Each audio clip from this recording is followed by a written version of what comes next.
This is Welan Robitong, the United Arab Emirates cycling sensation, is about to start the ITT in a time zone with a 1 minute interval. 4,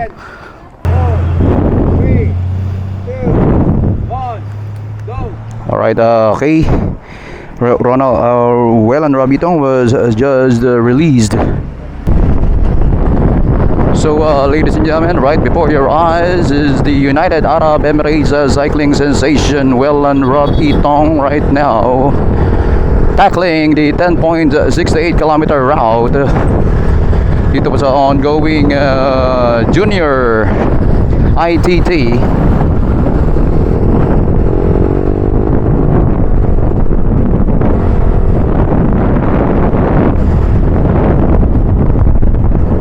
This is Welan Robitong, mga kaibigan. Medyo harap tayo ng konti. Sporting Factor bike. By the way, si Welan Robitong, mga kaibigan, among the top juniors of the United Arab Emirates, and right now, currently, he is the United Arab Emirates Federation junior overall from 2024 to 2025. Siya po ang nangungunang junior dito po sa United Arab Emirates and among the best finishers sa Turkmenistan, as his father stated when we interview him. Isa na po yata doon pinakamahirap na pag-akit sa Turkmenistan, pero nakaya ni Welan Robitong, at pumangalawa siya doon, among the foreigners. This is Welan Robitong, pinakahihintay po natin, pinakahihintay natin dito sa individual time trial. Titingnan po natin, tinatansya niya po itong 10.68 kilometers kung gaano po ang kanyang pinaka best time dito sa among the 57 competitors competing in this category right now. Dalawa po ang camera natin, kaya medyo hindi na sa sentro dito sa live. Dito po tayo naka-concentrate sa recorded. Sige pa, abante ka konti. This is rider number 289, the 29th rider released dito sa start and finish. Today is Tuesday,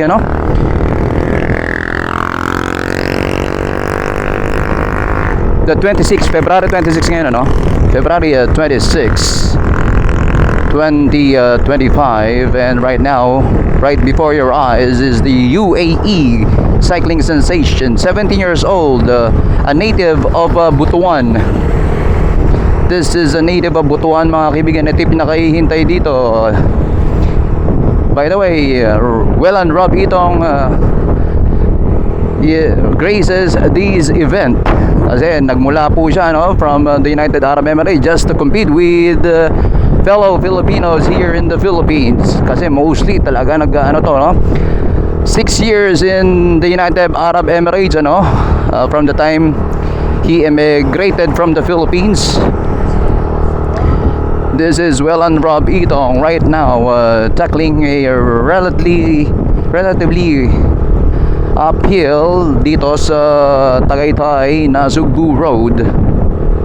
Welan Robitong, pinong-pino. Titingnan natin kung paano niya i-handle pinaka-shortest among the 57.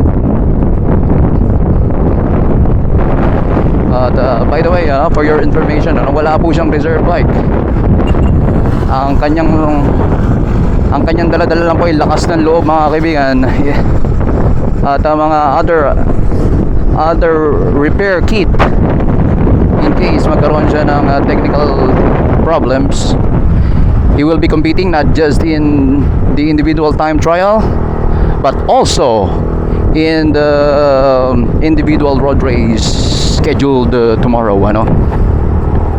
It's going to be a 1 lap or 2 laps, if I'm not mistaken, about 88 kilometers.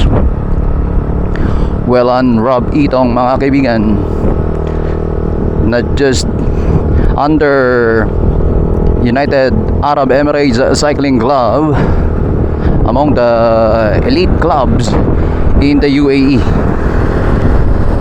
And Filipino, talagang gumagawa ng pangalan abroad, ano? This is Welland Rob Itong. At bukas masasaksihan nyo kung paano niya i-handle ang road race here in the Philippines. But of course, according to him, medyo ano siya sa mga ibang mga particular roads, ano? Medyo sabi niya, no, may mga technical siyang madadaanan tomorrow. At mostly ito sa bilis ni Welland Rob Itong ay mukhang may makakain siya, no, given that this individual road race has an interval of 1 minute.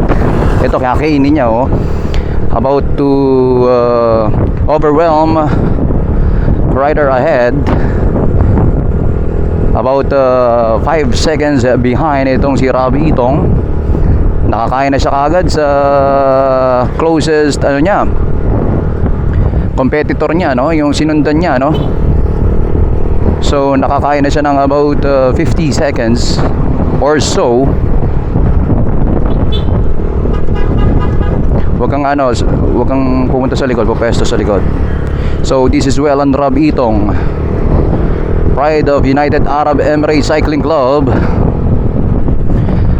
According to his father, Mr. Kibi Itong, ano, si Welland Rob Itong was permitted to participate here and was also granted permission to show his prowess dito sa ongoing race. At according to the Abu Dhabi Cycling Club, ano, Itong can also participate as a representative of the Philippines in international events, international races. Pero yun hanggang dun lang, ano, sa national stage. Other than that, wala na, hindi na siya permitted to participate. This is Welland Rob Itong ngayon. Medyo nahihirapan na ng konti, iniinda ng konti, nakanganga. Pero he know his onions. Siguro naman mas mainit naman siguro sa Abu Dhabi, ano? Mas mainit naman siguro sa Abu Dhabi kaysa sa Pilipinas, ano? Kaya kung sa init lang, eh talagang itong batang ito, all terrain to. By the way, he is also a former MTB, also participating. Talaga performer din to sa MTB abroad, ano? This is Welland Rob Itong.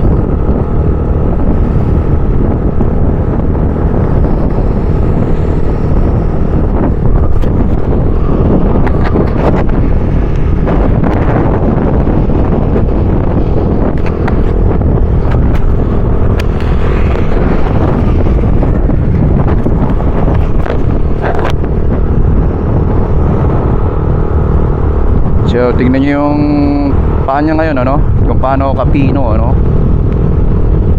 And everybody is hoping that this young talent from Abu Dhabi Cycling Club and of course Pride of Butuan will somehow make a history dito sa ongoing National Junior ITT, ano. Okay, idol, lumalayo tayo. Tingnan mo tong camera kung gaano tayo kalayo. Dito ka na, ayan.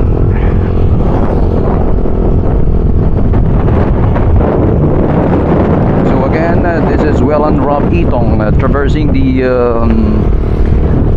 Tagaytay Nasugbu Road and aiming for an honor dito sa nagaganap na national competition dito sa Cavite and Batangas. At ang isa pa sa pinakamaganda dito, tagalagang so nasa backdrop po niya ang Mount Batulao, ano, ay inactive stratovolcano in Batangas province. By the way, ang Batulao na yan, ano, 5 hours yung inaakyat, ano, pero may mga bagong trail ngayon about shortest time, ano. Yung 5 hours bali ka na yun. By the way, balik tayo kay Welland Rob Itong, ano. Welland Rob Itong, ano, is making headlines abroad. Right now pinapatunayan niya sa kanyang club na hindi lang siya pang Middle East, ano? Although Middle East is situated in Asia, pero tong si Welland Rob Itong, ano, handang-handa siya. This is 10.68 kilometers lang, pero talagang medyo uphill talaga, continuous to, ano. It has been a traditional route ng ITT pag nagko-conduct ng nationals or national road championships organized by Phil Cycling. By the way, this the entertainment live coverage is sponsored by or powered by Cavite Laguna Expressway, Cavitex, MPT South, Fitpad Fitness, and of course ang Junlin Bulaluhan and Rental House dito beside McDonald's in front of the Alvista Hotel.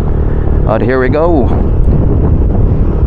This is Welland Rob Itong, mga kaibigan. Medyo nakakonsentrate tayo sa pagpipedal niya ngayon. At right now at 28 kilometers per hour ang kanyang padjak. 28 kilometers. Nagbabago ba siya? Between 28 and 27 right now.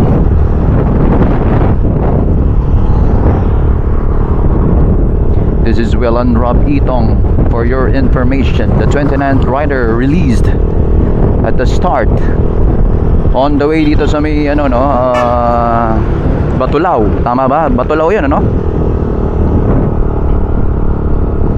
Welland Rob Itong will somehow make a mark in Philippine cycling.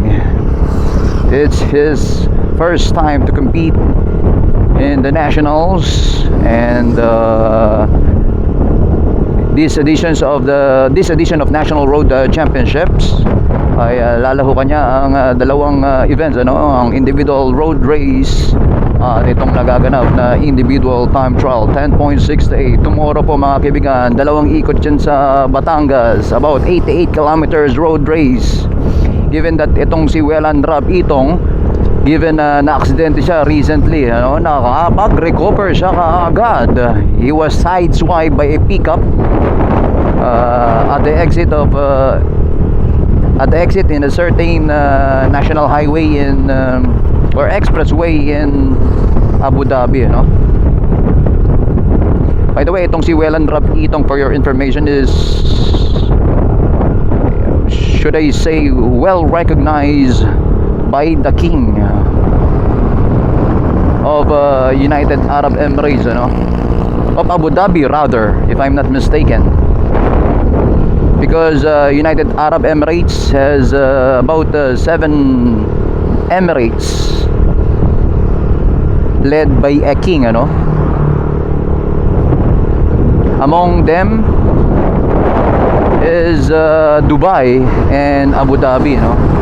Kaya nga United yan, United Emirates, Arab Emirates. 5 kilometer to go, 5 kilometer to the finish. Already in the midstream right now, entering the midstream. This is Welland Rob Itong. Bumababa po siya na.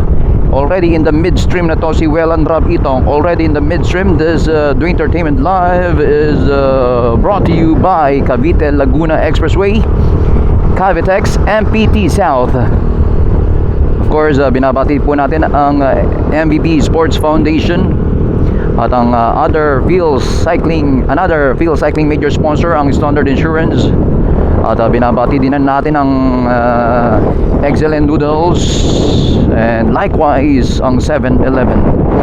This is the official coverage of the entertainment dito sa ongoing individual time trial.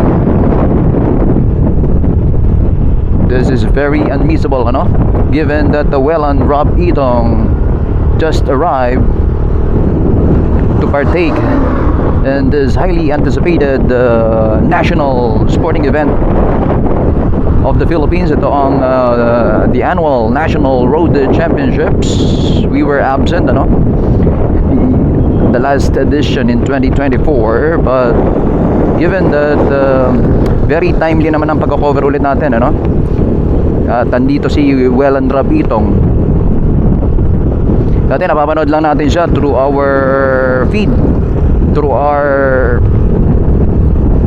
coverage, ano, Sinusundan natin to abroad itong si Welland Rob Itong. Paputol-putol po dito sa Tagaytay Nasugbu Road along dito sa may Patulaw, ano? Very notorious ang signal dito. Pero mas parang kahapon din, ano? Even na nandun tayo mismo sa loob ng Tagaytay City, medyo umaambon ngayon, umaambon. Mas maganda to para kay Welland Rob Itong. About siguro 300 ml lang ang kanyang baong tubig. At ito naman, well acclimatized itong si Welland Rob Itong pagdating sa temperatura sa abroad, ano? This is Welland Rob Itong, mga kaibigan. Past the midstream of the competition, past the midway.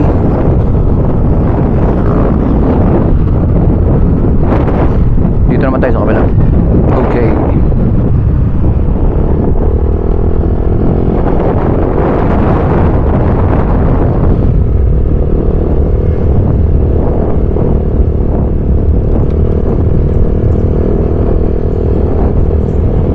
Ayos ba yung delivery? Sa 30, ano? Pumapalo ng 30. Lakas.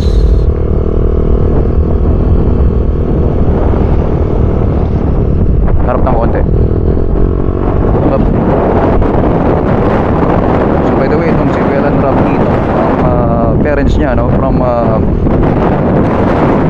Mindanao. Native of Agusan del Norte, no? Butuan City.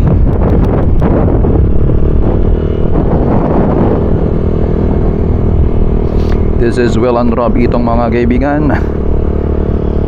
Sa mga interesado dyan about itong mga newest or should I say the cycling sensation in Abu Dhabi or in the United Arab Emirates, the number one. Oh my goodness, sino yun? Parang tatagis, no? Dito tayo, dito nga. And ladies and gentlemen, based on our records, ito po ibinigay sa atin ng father niya, no? Itong si Welland Rob Itong is currently the 2024 to 2025 first in the ongoing Junior Road General Classification under the UAE Cycling Federation or UACF, counterpart po ng field cycling yan dito sa Pilipinas, ano? And also 2023 to 2024, third place in the Junior Road GC and second place in the Junior MTB GC. At in 2022, from 2022 to 2023 naman po ay second place in the Cadet Road General Classification.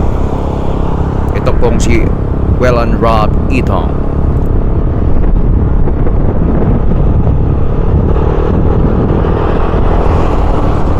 So medyo nawawala po talaga ang ating signal and we're trying to give you the update. Sinusundan po natin, mga kaibigan, none other than the United Arab Emirates Cycling Association, the number one junior rider in the United Arab Emirates currently. This is Welland Rob Itong, 17 years old, from a native of Butuan City, Agusan del Norte. His parents from Mindanao at just emigrated 6 years ago from the Philippines to the United Arab Emirates, specifically dito sa Abu Dhabi. 17 years old, will be turning 18 this coming May 17, 2025. Welland Rob Itong, mga kaibigan, among the brightest cyclists in the UAE presently, and well acknowledged by the king of the United Arab Emirates.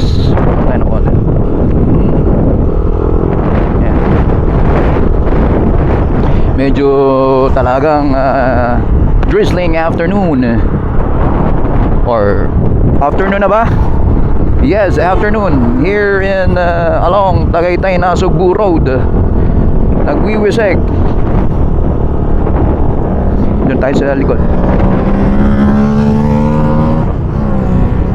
So binabati po natin, of course, Mr. Pablo Escobar, who provided us a transport to cover this event, ang individual time trial being staged here in Batangas. So pawala-wala po, ano? So this Dwayne Entertainment Live is powered by Cavite Laguna Expressway. Ganyan po kakinis ang Cavite Laguna Expressway sa dinadaanan ngayon. Pinipidilan ngayon sa ganitong oras nitong si Welland Rob Itong, ano? By the way, ang Cavite Laguna Expressway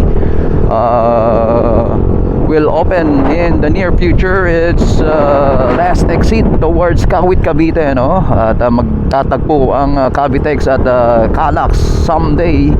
At will open another corridor for ngayon, sasabihin nating farm to market goods dyan, ano, no? Farm to market roads. Another farm to market road ang mai-open because of that particular exit, ano, that will lead from the other side of Esitex towards itong Cavitex, ano. Esitex, by the way, no, iba yan, Calax pala yung sinasabi ko.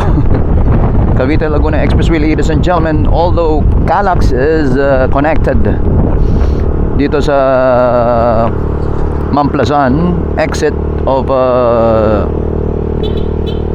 South Luzon Expressway. So medyo naamoy na natin about, if I'm not mistaken, we are close to the finish. Roughly 2 to 1 kilometer na lang for these cycling sensation, who is now pedaling at a speed of 25 kilometers per hour.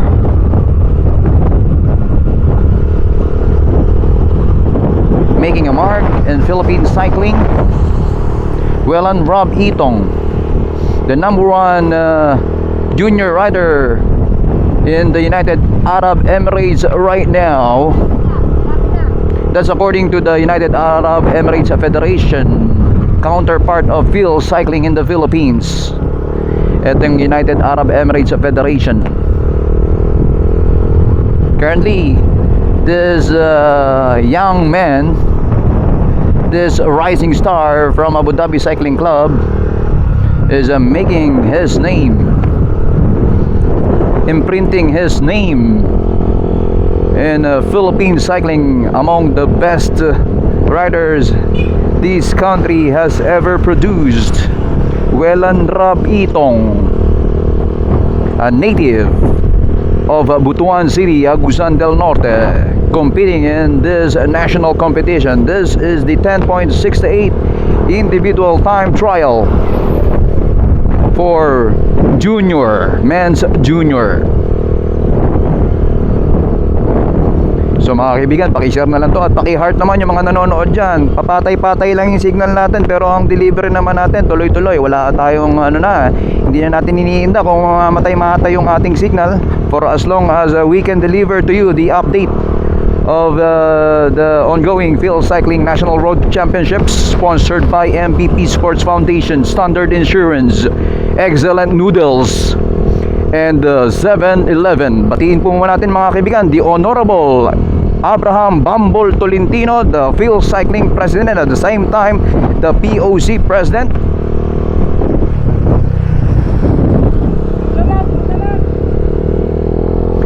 Wala kayo. Ilan? 2 kilometers? So final 2 kilometers, ladies and gentlemen, for Welland Rob Itong. Final one. Crossing the final 1 kilometer for Welland Rob Itong.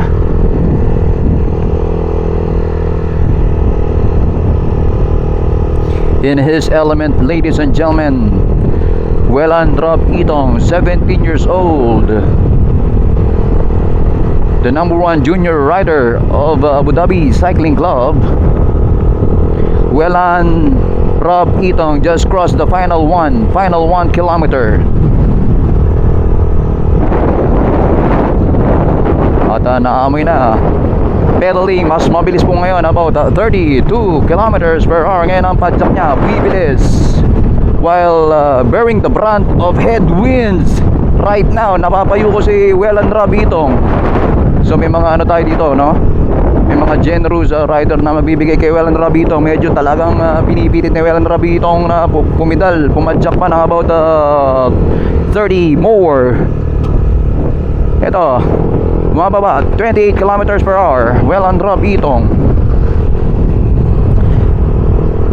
This is the individual time trial men junior right now, 10.68 kilometers. And ito,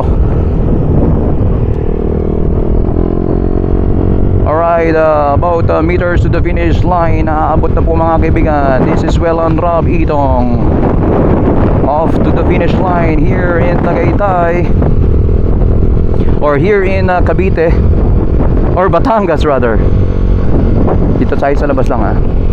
Wellan Rabitong, 17 years old, a cycling sensation, the number 1 junior rider in the United Arab Emirates, about to cross the finish line. Wellan Rabitong, 37, pumalo pa siya na 37 kilometers per hour right now. 37 yon, nagkarga para maganda sa average, ano? We'll see his average speed. We won the Pilipinas 2020